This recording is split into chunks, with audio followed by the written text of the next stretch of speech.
Pak. Jadi candi-candi ini memang bentuknya sangat unik ya. Ada yang sesuatu yang menonjol. Betul. Nah, tonjolan itu besok ya sisinya digali apakah memang pendek, panjang atau sangat panjang. Ya, Nah ya, itu seperti ya, itu. Mungkin besok. Saya kira nggak terlalu panjang. Oh tidak Karena terlalu tadi panjang. saya sudah bilang 2 meter. Tapi sudah Ya, 2 meter Pak ya. iya. Tapi besar Pak ya kira-kira. Kita juga belum tahu karena masih kelihatan ke arah utara itu sekitar setengah meter. Oh setengah meter. Ya, setengah meter. Tapi semacam ada itu Pak seperti perut naga gitu Pak. Nah, ya itu sepertinya. Sepertinya ya, sepertinya. Bagian menonjol yang sangat misterius ya. Untuk sementara ini bagian menonjol ini untuk sementara panjangnya sekitar 2 meter. Ini. Nah, ini. Bisa didekatkan.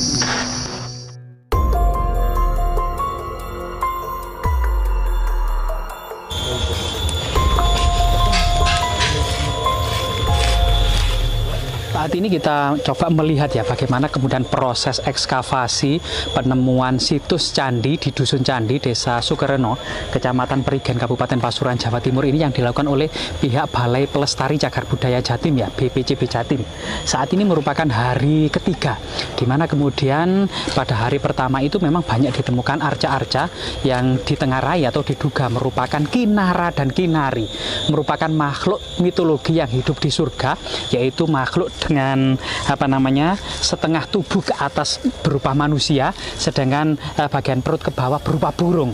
Ini merupakan kinari ya, yang perempuan kinari, sedangkan yang laki-laki itu kinara dan kinari. Dalam mitologinya merupakan makhluk penghuni surga, nah, itu atau kayangan ya. Nah, selain itu kemudian banyak sekali untuk hari kedua kemarin itu banyak makara yang ditemukan juga sangat indah sekali ya. Makara sendiri itu merupakan wahana atau kendaraan dari Dewi Gangga.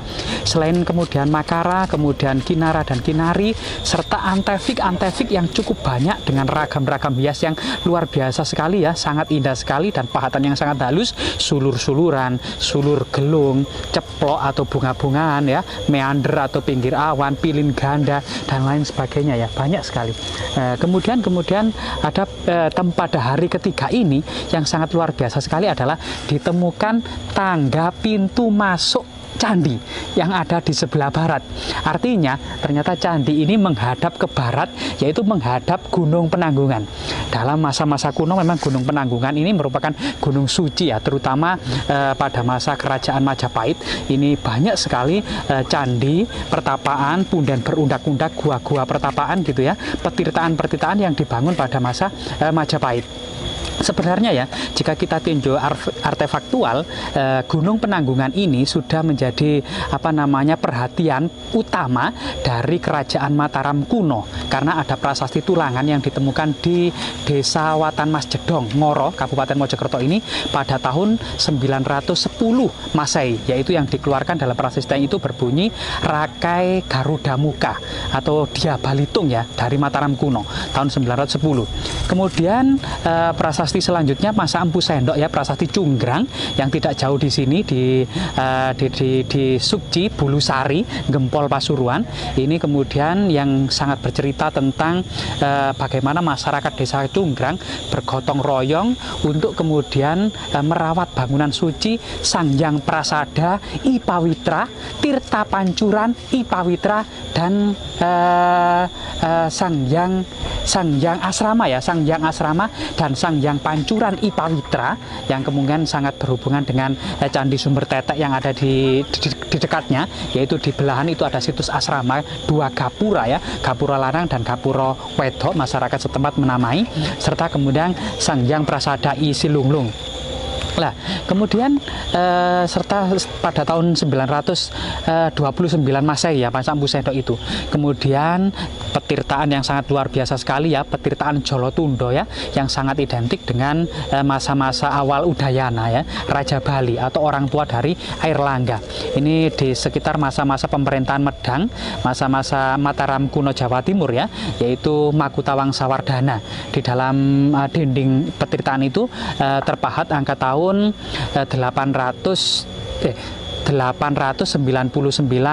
Saka atau tahun 977 Masehi ya. Nah ini kemudian meneropong terus, itu adalah masa-masa awal ya, masa-masa awal secara artefaktual, arkeologi dan artefak yang ada di Gunung Penanggungan. Kemudian banyak sekali dibangun punden berundak-undak, pertapaan, gua-gua ya, altar persajian gitu ya, dan asrama-asrama Kadewa Guruan yang diduga gitu ya, itu di Gajah Mungkur. Itu pada masa Hayam Wuruk. Ada angka-angka tahun yang terpahat yang dijadikan maese adalah 1359 Masehi atau 1360 Masehi ya. Begitu juga kemudian Candi Putri tahun 1414 Masehi, kemudian Candi Kendali Sodo yang sangat luar biasa sekali itu diduga dibangun tahun 1450 Masehi ya, atau pertengahan abad ke-15 Masehi. Sampai kemudian masa-masa kejayaan Gunung Penanggungan ini masih terlihat pembangunan candi dari angka tahun yang ditemukan tahun 1511 Masehi. Keperbakalaan Gunung Penanggungan yang sangat luar biasa sekali ini ya, dengan ratusan situs, ini sebenarnya merupakan aset Jawa Timur yang tiada duanya ini. Kalau kemudian Jawa Tengah memiliki Prambanan dan Borobudur, Jawa Timur ini memiliki Gunung Penanggungan. Bahkan dalam filosofinya ternyata tidak hanya jenis keagamaan Karsian, Kabuyutan, Waisnawa atau Wisnu ya, Siwa Siddhanta, termasuk kemudian Buddha gitu. Bahkan diduga temuan candi ini pun beberapa unsur yang kemudian memperlihatkan ciri agama Buddha. Candi ini untuk hari ekskavasi hari ketiga ini ternyata ditemukan pintu tangga masuk ke dalam candi itu menghadap ke barat, jadi menghadap ke Gunung Penanggungan ini. Nah ini, bahkan di Desa Siman yang tidak jauh dari sini, sekitar 100 sampai 200 meter ini, ada pendakian ya, pendakian via ke Siman, menuju puncak Gunung Penanggungan yang diduga juga merupakan jalur kuno, kan gitu, jalur kuno. Dalam filosofinya Gunung Penanggungan ini memang pada masa kuno, terutama pada masa Majapahit itu dibagi menjadi 3 area suci ya. Bagian kaki candi ini merupakan area petirtaan yang disebut pada masa kuno namanya Burloka. Area bawah, area kaki gunung ini Burloka. Sedangkan kemudian area tengah yang di situ ada pertapaan, asrama Kadewa Guruan, altar persajian, termasuk kemudian punden berundak-undak ya, dan pemujaan yang cukup banyak ini merupakan area Buarloka. Jadi Burloka, Buarloka area tengah, sedangkan kemudian di antara ini hampir tidak ada situs. Kemudian baru di puncak itu ada jalan keliling ya, mengitari puncak Gunung Penanggungan yang kemudian dianggap sebagai ritual para pertapa yang sudah usia lanjut ini melakukan pradaksina pata, yaitu ritual mengelilingi puncak Gunung Penanggungan sampai moksa ya, sampai ajal menjemput sampai moksa. Dan ini merupakan salah satu filosofi dari Gunung Suci Gunung Penanggungan. Dari segi kemudian struktur dari bangunan yang ditemukan di Dusun Candi ini ya, candi ini cukup megah pada masanya. Bahkan semua antefik, ragam-ragam hiasnya itu memperlihatkan keindahan-keindahan tertentu. Ada juga kala bermata satu ya, ciri Singosari Majapahit itu ada kala bermata satu. Kemudian yang lainnya yang sangat luar biasa sekali ini, sekali lagi untuk hari ketiga ini ditemukan ya. Jadi candi ini menghadap kemana, yaitu tangga pintu masuk bangunan candi itu sendiri yang ditemukan ya, yang sedang digali saat ini. Nah ini, sedangkan sebuah fenomena lagi gitu ya, fenomena candi-candi kuno, bagian belakang artinya bagian, jika ini barat, bagian timur ya, bagian tembok timur bagian bawah ini diduga sudah dijebol. Artinya ada penjarahan pada masa tertentu, pada masa lampau, entah itu masa kolonial atau sebelum kolonial gitu ya. Itu kemudian tembok bagian timur gitu atau bagian belakang, kalau candi ini menghadap ke barat gitu ya, artinya tangga pintu masuk candi itu berada di barat, sedangkan bagian belakang yaitu bagian timur ini terlihat sebuah jejak pembobolan. Artinya kemudian kemungkinan memang seseorang atau entah itu komunitas yang mengetahui bahwasanya di dalam candi ini memang ada harta karun yang terpendam, yaitu peripih yang ada di tengah di dalam candi itu. Terlihatnya memang jejak pembobolan ini kemungkinan mencari peripih tersebut. Yang peripih biasanya adalah wadah yang terbuat dari batu dengan beberapa lubang, ada yang 1 lubang, 3 lubang, 6 lubang, ada 9 lubang atau bahkan 12 lubang yang biasanya berisi merah delima, emas berbentuk capung atau berbentuk kura-kura gitu ya. Ada beberapa kemudian permata, biji-bijian, ada sebagian juga juga rambut termasuk arang. Nah, ini merupakan peripi yang ada di dalamnya. Biasanya inilah yang diburu oleh para pemburu harta karun. Artinya memang diduga memang candi ini pernah dibobol suatu masa yang sangat lampau, entah masa kolonial setelahnya atau sebelumnya, kita juga tidak tahu ya, karena tadi dari penggalian itu ada bagian yang timur, ada dinding timur itu, dinding belakang gitu ya, itu terjebol. Artinya memang ya, entah itu juga pada masa kuno, karena memang seperti di Jawa Tengah itu beberapa memang candi itu memang peripi dan beberapa arca itu memang dirusak sengaja karena terjadi peperangan suatu waktu tertentu, karena penunggunya ini harus berpindah atau mengungsi, dan candi ini terpaksa harus ditinggalkan karena suatu situasi bencana atau peperangan pada masa lalu gitu ya, sehingga kemudian tokoh-tokoh ini memang sengaja kemudian merusak beberapa arca serta mengambil peripi agar bangunan ini setelah ditinggalkan oleh pengikutnya itu tidak dihuni oleh arwah-arwah jahat, tidak dihuni oleh arwah-arwah jahat, itu filosofinya.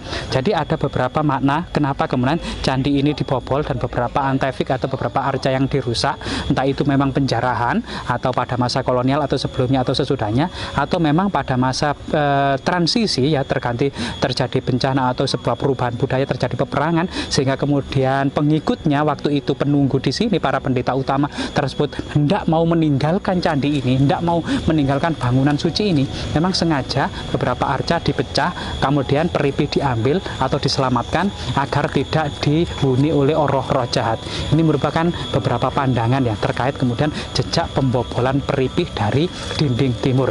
Semoga kemudian hal-hal seperti ini ya bisa tetap lestari, bisa juga mengedukasi, serta cukup sedikitlah membuka wawasan untuk kemudian memancing bagi para ahli dan bagi yang kompeten ya, untuk kemudian menyampaikan secara edukatif kepada tengah-tengah masyarakat sebenarnya filosofi makna dari sebuah candi ini, serta nilai-nilai filosofi pada masa lalu dan peristiwa-peristiwa yang terjadi gitu ya, serta kemudian bagaimana konteks pada masa kerajaan-kerajaan tentu ya. Kita sangat mengharapkan dari para ahli jas merah, jangan sekali-kali melupakan sejarah. Iya, pada dinding bagian sebelah timur ini ya, ini memang terlihat sebuah penjebolan, entah ini runtuh secara alami atau memang sengaja dijebol. Cuman ini kita akan bisa melihat sebelah sini itu struktur masih utuh, tapi di sini sudah gerowak gitu ya, gerowak, dan kemudian dalamnya ini sudah tanah gitu ya, yang artinya memang kemungkinan memang dugaan sementara gitu ya, memang ada jejak pembobolan pada masa lampau, entah itu pada masa kuno itu sendiri, masa kolonial atau sebelum dan sesudah masa kolonial, kita juga tidak tahu. Memang kita akan mendapati banyak kasuistik jejak-jejak pembobolan di belakang candi ini, seperti Candi Kesiman Tengah di Pacet itu juga terjadi pembobolan bagian timur, dinding timur, persis seperti ini. Nah ini pembobolan, kemungkinan juga memang ada semacam niatan untuk mengambil peripih candi yang tertanam di sumuran bawah dasar candi. Peripih itu sendiri biasanya terbuat dari wadah yang terbuat dari batu dengan penutup ya, dengan lubang 1, 3, 6, ada yang 12, ada yang 9. Nah, di dalam lubang-lubang itu biasanya ada permata, emas, intan, atau kemudian juga ada biji-bijian dan arang ya, yang merupakan pedagingan atau jiwa dari lambang dari jiwa dari bangunan suci itu sendiri.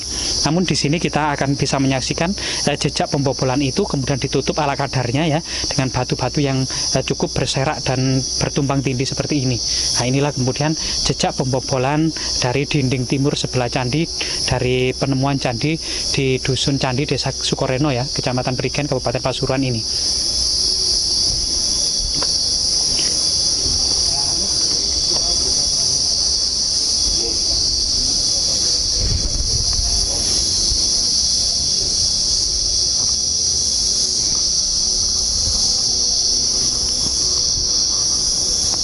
Oh ya, ini pun mentok ya Pak ya, 3 lapis Pak ya? Dia sementara. Oh sementara 3 lapis.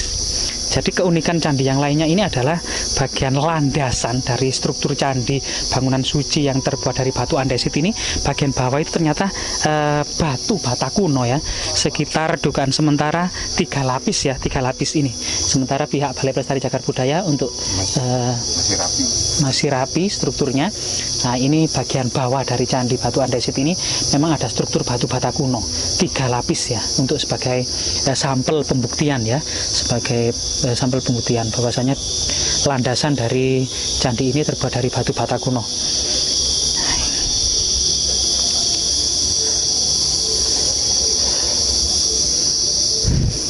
Jadi bagian struktur candi yang bagian bawah ini untuk sisi selatan ini masih begitu rapi, seakan-akan kokoh dan utuh ya, meskipun sekitar 700 sampai 800 tahun silam ya, atau lebih dari itu juga masih belum tahu. Di sini ternyata struktur candi ini sangat kokoh sekali, bahkan hampir-hampir tidak ada jejak-jejak pergeseran atau kemudian gempah yang membuat candi ini retak, itu hampir-hampir tidak ada. Ini merupakan struktur sisi timur ya.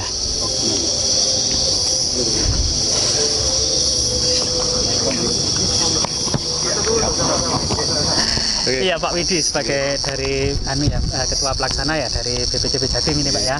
Nah, ini coba kita ingin mengetahui progres di hari ini Pak. Sudah menemukan apa saja ini Pak? Ini sudah hari ketiga. Terus kita mengarah dari ekskavasi ini mengarah ke arah utara, karena sudut barat daya sama tenggara kan sudah ketemu. Oh iya, jadi kita akhirnya mengarah ke arah utara. Iya, di arah utara ternyata dari sudut barat daya itu ketemu struktur yang polanya sama dengan motif hias ya, ragam hias di situ. Iya. Ada bonggol bunga itu. Lalu ternyata dia berjalan sekitar 1,5 meter, ada belokan lagi seperti bentuk penampil. Jadi kalau candi struktur bangunan suci kadang-kala ada penampil penonjolan itu. Iya. Dia ada penonjolan ke arah barat, kurang lebih sekitar 2 meter. Berarti itu diduga pintu masuk candi Pak ya? Kita belum bisa berani belum gitu. berani gitu. Ya. Nanti kita lihat faktanya saja. Oke. Kalau menebak-nebak saya berani saja menebak-nebak, tapi ini kan yang menonton banyak orang gitu ya. Kalau tebakan saya salah ya wajar saja, tapi kita lihat faktanya saja sambil kita melihat progres hari keempat. Besok kita karena kita akan rencanakan buka sebelah sebelah utara ya, dari yang barat. Kita buka seperti apa, dimensinya seperti apa, bentuknya seperti apa. Karena saya kasih clue saja, bentuk yang di sebelah barat ini, sisi barat itu memiliki pola ragam hias ornamennya berbeda dengan yang sisi selatan yang sudah kita tampakkan di hari pertama, hari kedua, sama hasil galian warga pada tanggal 30 November itu sudah beda bentuknya. Jadi kalau di sana rata gitu ya, lalu kemudian kalau dia di sebelah baratnya dia kemudian ada penampil, itu saja. Penampil yang menjorok itu ya. Nah, jadi ini belum juga bisa dipastikan apakah ini pintu tangga candi masuk candi gitu ya, ataukah yang lainnya gitu ya. Jadi biar kita penasaran dulu seperti apa jangan kita menebak-nebak. Jadi candi-candi ini memang bentuknya sangat unik ya, ada yang sesuatu yang menonjol.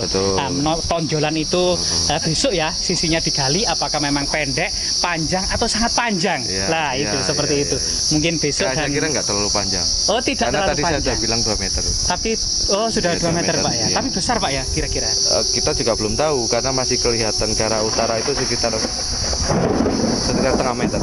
Oh, setengah meter. Ya, setengah meter. Tapi semacam ada itu Pak, seperti perut naga gitu Pak. Ya itu sepertinya.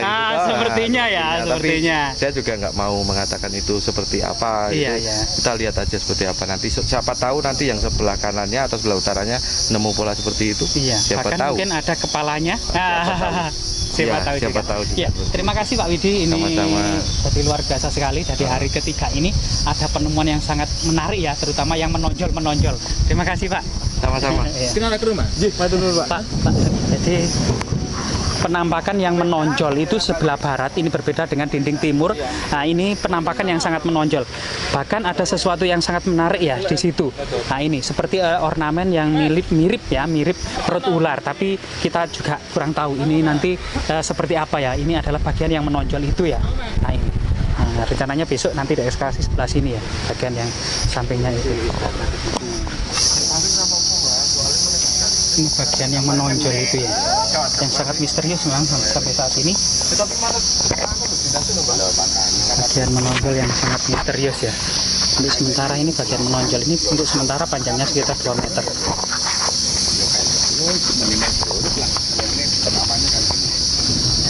Perut apa itu? Perut sesuatu. Ini. Nah, ini. Bisa didekatkan. Udah kulo ketinggalan nih.